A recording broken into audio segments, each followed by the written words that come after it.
Você sabe que continuar usando a escala ômica para matar defeitos vai continuar perdendo muito dinheiro? Você sabia que, usando a escala ômica, vai ter grandes prejuízos que poderiam ser evitados? E analisar componentes a frio é uma fria. Você sabe qual é o momento certo para trocar um componente defeituoso ou trocar uma placa? Saudações a todos, eu sou Mário Pinheiro, professor e coordenador de cursos da CTA Eletrônica, a melhor escola do Brasil, onde o ensino da eletrônica é definitivo. Se você ainda não é inscrito no canal, se inscreva agora, marque o sininho para receber o aviso sempre quando eu postar um vídeo novo, porque eu vou te ajudar a reparar mais em menos tempo e você vai lucrar muito mais. Sabe analisar quando um transistor está em curto, fuga ou falta de ganho? Isso vai fazer toda a diferença na sua produtividade. Sabe por quê? Porque se você é um daqueles técnicos acostumados a trocar vários componentes numa placa para matar o defeito, a estatística diz que em média são trocados em torno de 20 componentes. E com isso você vai perder muito tempo. As chances são grandes de gerar mais defeitos secundários na placa. E você ganha menos dinheiro no final das contas. Porque poderia ter reparado mais aparelhos em menos tempo. Mais reparos em menos tempo é igual a mais dinheiro em seu bolso. Qual a diferença entre fuga, curto ou falta de ganho num transistor? E como identificar o defeito corretamente? Em 1980, quando comecei a trabalhar com manutenção de aparelhos de consumo, eu aprendi com um técnico experiente aquilo que eu chamo da técnica do dedo. Você sabe o que é? Talvez você até conheça se tem mais de 40 anos, principalmente se chegou a trabalhar com aparelhos valvulados. Nessa técnica, você pega o seu dedo e vai colocando nos componentes para ver se está quente, se está frio, se está morno. Você já está lembrando, né? Aquele componente que está mais quente é porque o defeito está logo na sequência. Aquele que está frio, em geral, é o próprio componente defeituoso. E aquele que está morno é o que está normal. Esse mesmo técnico outra vez me disse o seguinte: olha, Mário, não dá mais para fazer manutenção. E olha que eu estava só começando. E eu disse: por quê? Eu mal entrei na área e ele já me desanimou. O técnico continuou: não dá mais porque eu trabalhava com os componentes grandes, válvulas, e agora tem uns bichinhos pequenininhos, pretinhos, que mal se enxergam. Quanto mais sentir se está frio ou quente. No final da década de 70, começava a era dos transistores e circuitos integrados PTH, Pin to Hole. Aí eu me assustei, porque mal tinha começado a trabalhar e já estava sendo desencorajado a fazer manutenção. Mas vejam só que coisa! 20 anos depois, encontrei novamente esse mesmo técnico que continuava ganhando muito dinheiro com manutenção e dessa vez ele me disse: hoje em dia, Mário, não dá mais para fazer manutenção, porque os circuitos integrados são menores ainda e agora sem furos na placa. Começava a era dos SMDs. Aposto que se eu encontrasse agora, nos dias de hoje, 20 anos depois, ele iria novamente tentar me desanimar dizendo: Mário, já não dá mais para trabalhar com manutenção, porque hoje em dia só trocando as placas, mal dá para tirar os componentes, são muito minúsculos. O que eu quero dizer com essa história? Que a análise de defeitos foi, é e continuará sendo uma fonte de renda para a maioria.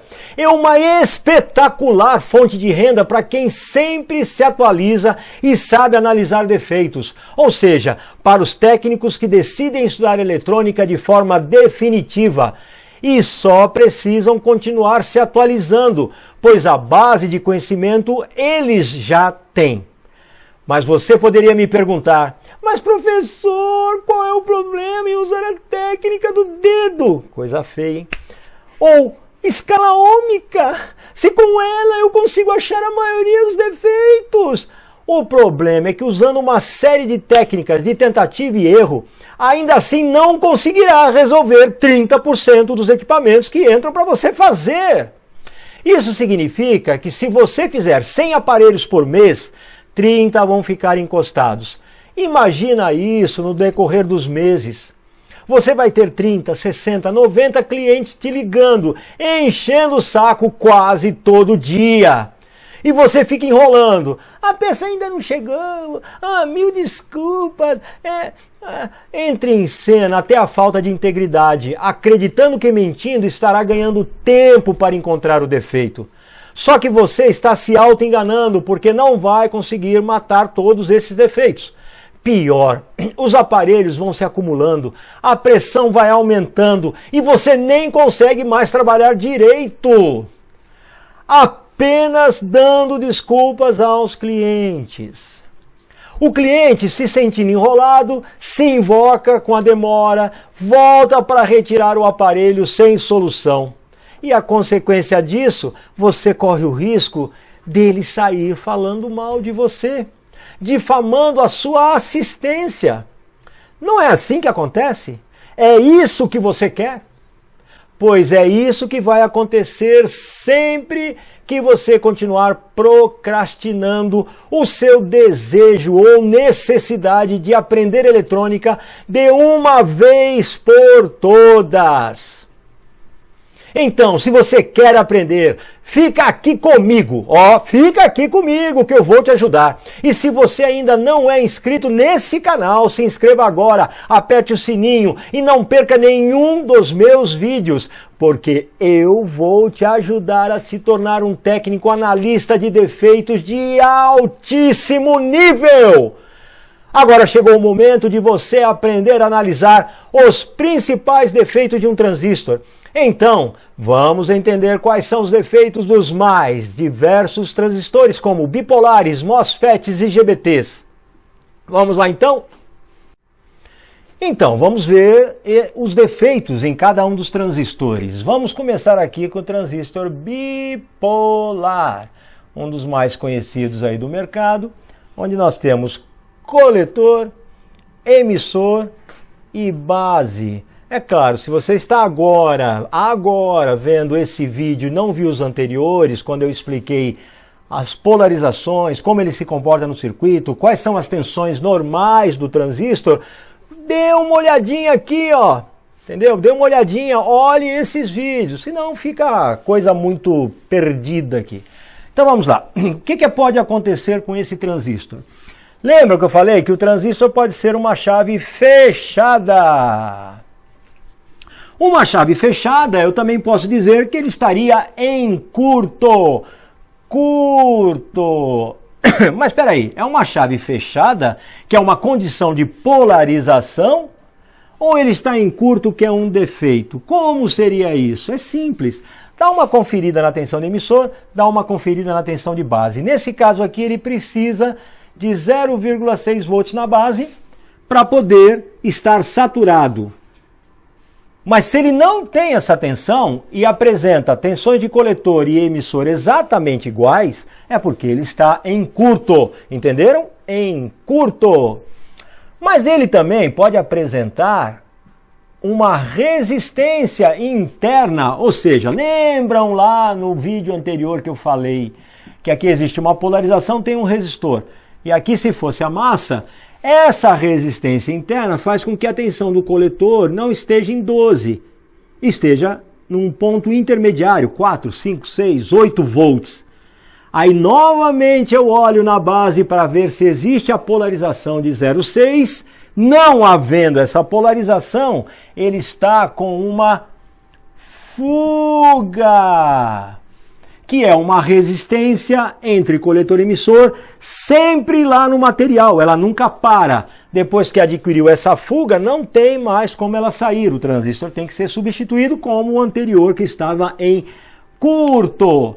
Tem uma fuguinha muito mais sutil no transistor também, que é uma resistência que vai surgir entre coletor e base. E aí é fantástico, porque surgirá uma tensão na base, essa tensão, essa polarização irá descer aqui por base emissor e ele vai apresentar uma resistência entre coletor e emissor relativamente baixa, mas é uma resistência provocada por essa autopolarização. Então essa aqui é a fuga. Coletor, emissor. Interessantíssima. Como é que eu posso eliminar essa fuga coletor-emissor de uma forma muito prática? Aplicando um curto base-emissor. Aí eu desvio aqui por fora, não entra aqui no transistor quando eu aplico um curto. E o coletor, a tensão do coletor sobe. Mas que interessante, ele sobe, mas não chega a 12. Chega próximo a 12, a 11, 11 e pouco. Indicando que realmente havia uma fuga coletor para a base.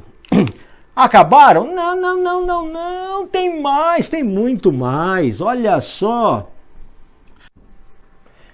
E também nós podemos ter outros defeitos, olha só, voltando aqui ao nosso desenho. Lembrem que eu falei que tem que haver uma polarização de 0,6 entre base e emissor. E aí, eu medindo aqui, eu posso encontrar uma tensão de 12 volts, indicando que ele está como uma chave aberta.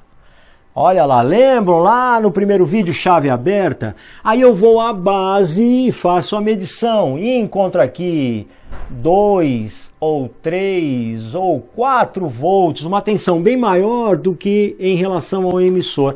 E aqui é uma junção de diodo. Não poderia ter mais que 0,7 ou 0,8 volts entre base e emissor. E aí isso indica que essa junção está interrompida. Transistor com base, emissor, aberto, junção aberta, ok? Fantástico, né? Viram como é simples a detecção disso? Maravilha! Continuando, temos mais um defeito interessante. Olha só, falta de ganho. Eu quero que esse transistor tenha uma determinada polarização. Uma determinada polarização. Só que essa polarização está deficiente. Eu estou aplicando uma corrente aqui nesse transistor e não está havendo a resposta. A resistência não diminui satisfatoriamente. Era para ter uma determinada resistência ou até uma chave fechada, mas ele não consegue executar isso, essa função de ser chave fechada ou ter uma resistência baixa. Por quê? Porque eu estou polarizando o transistor e ele não responde. Isso se chama falta de ganho. E a falta de ganho tem um detalhe sutil aqui na base. E eu normalmente devo encontrar 0,6, 0,7 volts e às vezes eu encontro 0,8 volts entre base e emissor. Está circulando uma corrente, ela é suficiente, mas ele não responde adequadamente. E aí eu tenho o que se chama de falta de ganho, defeito muito difícil de se encontrar, principalmente com os multímetros. É quase impossível de se localizar isso. Vamos passar agora para os transistores MOSFET ou FETs, né? O transistor que se chama de FET de junção, que é muito mais simples, olha só, olha como ele é. O FET de junção, não tem essa separação aqui, deixa eu mudar aqui a simbologia. É um transistor cuja característica de funcionamento é idêntico a uma válvula triodo, mas idêntico. Aí ele, para funcionar, ele tem um resistor de coletor, tem um resistor de emissor de valor menor do que o resistor de coletor, isso é de praxe, e tem um resistor, olha que interessante, ligado aqui para o negativo. E aqui, normalmente, um capacitor de acoplamento. Então, como ele funciona? Eu ligo, polarizo e circula uma corrente entre dreno e source. Circulando essa corrente, a resistência aqui no meio diminui, essa tensão se eleva e essa tensão cai. Quando essa tensão se eleva e chega mais ou menos em 3 volts no source, e essa daqui ficando em 0 volts sempre, 0 volts sempre, vai fazer que a tensão de source fica mais positiva que a tensão de gate. E isso faz com que ele mantenha uma constância na polarização. Então aqui eu vou ter 3, aqui eu vou ter mais ou menos 8 volts, ou 2 volts e 8 volts lá. E ele fica constantemente polarizado em média condução. Olha que legal. E a partir daqui eu jogo uma variação de tensão, essa variação fica aqui no gate. Se a tensão sobe mais, a resistência diminui, sobe o source, cai o dreno. Por que eu estou explicando esse um pouco mais de detalhes? Porque eu não havia explicado esse nos vídeos anteriores, estou complementando agora. Então, ó, subiu a tensão, ele vai ser mais polarizado, cai essa tensão, sobe essa. E se abaixar a tensão, essa, ele vai ser menos polarizado, sobe de dreno, cai de source. Super legal, né? Agora vamos ver os defeitos. Esse transistor, ele pode apresentar uma fuga dreno e source. A fuga dreno e source faz com que as tensões de dreno e source se aproximem.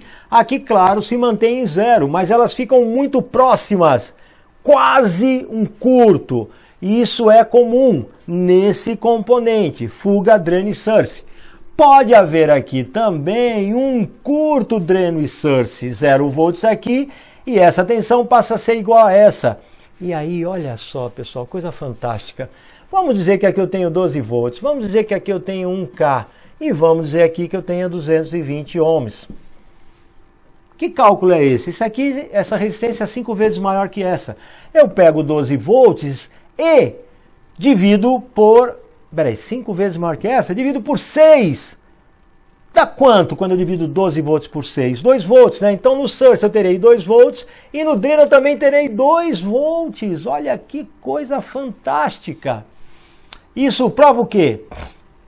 Prova que o FET está em curto dreno source. É só isso? Não, pode haver também uma fuga dreno e gate. Só que aí acontece um fenômeno muito interessante. A fuga dreno e gate vai elevar o potencial aqui do gate, fazer com que ele seja mais polarizado, como se tivesse com uma fuga dreno e source. Só que eu vou detectar isso porque vai surgir uma tensão aqui, pode ser 0,5, 0,6, 1 volt, 2 volts, e não pode surgir tensão nenhuma. Aí eu comprovo que há uma fuga dreno e source. Fácil, né? Vamos agora ao nosso querido, esperado e aguardado MOSFET. O MOSFET nada mais é do que um transistorzinho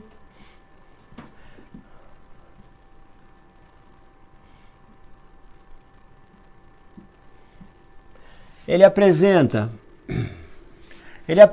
características muito semelhantes ao transistor bipolar, mas como ele trabalha em circuitos de potência, o defeito mais característico dele é curto dreno e source. É o que mais ocorre. Esse curto dreno e source faz com que normalmente ele está ligado em fontes de alimentação ou em circuitos de baixíssima resistência aqui de coletor, e é claro, isso vai produzir queima de fusíveis. Ou se você usa a lâmpada em série, terá uma grande vantagem, porque a lâmpada em série vai acender e vai dar até para você fazer algumas medições de tensão, mas esse é o ponto mais comum, fuga, dreno e source. Se você quiser comprovar isso fora do circuito, em vez de usar a escala ômica, coloque aquele circuito que eu falei para vocês montarem no vídeo anterior. Lembrem-se disso. 12 volts, o resistor e aqui na massa ou no negativo. Lembrem que sem polarização ele fica cortado, chave aberta. Mas o que vai acontecer? Vocês vão medir, depois desse resistor de 1K, vocês vão medir uma tensão zerada aqui. Mesmo sem polarização alguma, isso mostra que ele está completamente em curto, sem polarização e totalmente em curto. O MOSFET também pode apresentar fuga entre dreno e source, só que a fuga entre dreno e source, ela rapidamente se torna um curto. Por quê? Porque essa fuga produz aquecimento, um aquecimento intenso. Aquecimento intenso no material semicondutor faz com que ele se funda. Então, fugas são mais raras, mas podem acontecer, porque a fuga se tornará rapidamente em um curto. E pode acontecer também algumas fugas aqui, ó.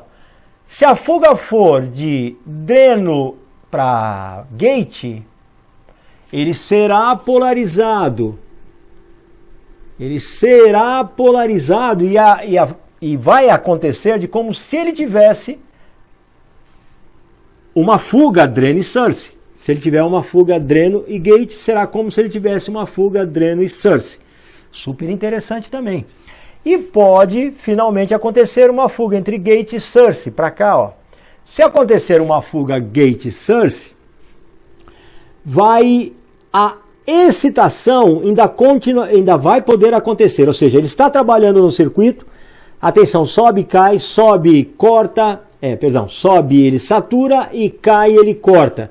Só que essa fuga vai produzir um aquecimento no driver, ele pode até funcionar, olha que interessante, ele vai até estar funcionando, mas o CI, o circuito integrado, que é o acionador desse comutador aqui, vai acabar pegando fogo. Você fala, ué, vai no CI aqui anterior, troca, coloca o novo e continua aquecendo, porque ele tem uma fuga aqui, ó, gate source. Maravilha! E finalmente, quando nós entramos no IGBT, fica exatamente igual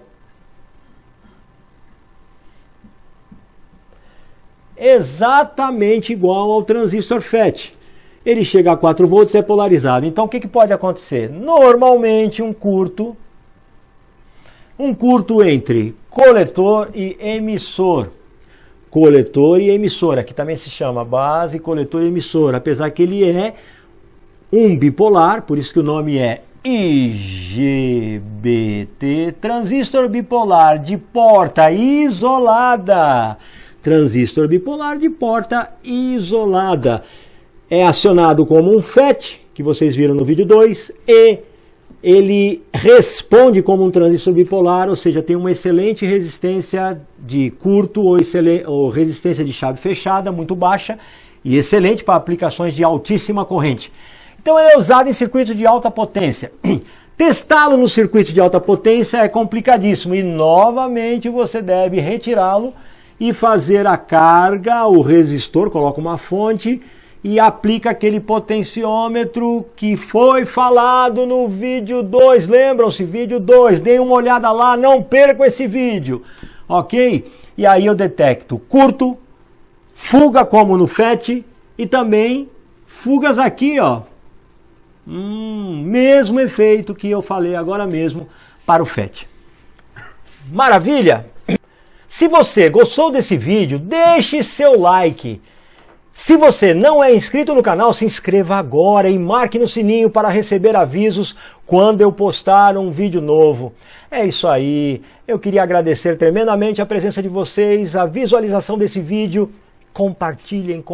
Um grande beijo no coração de vocês.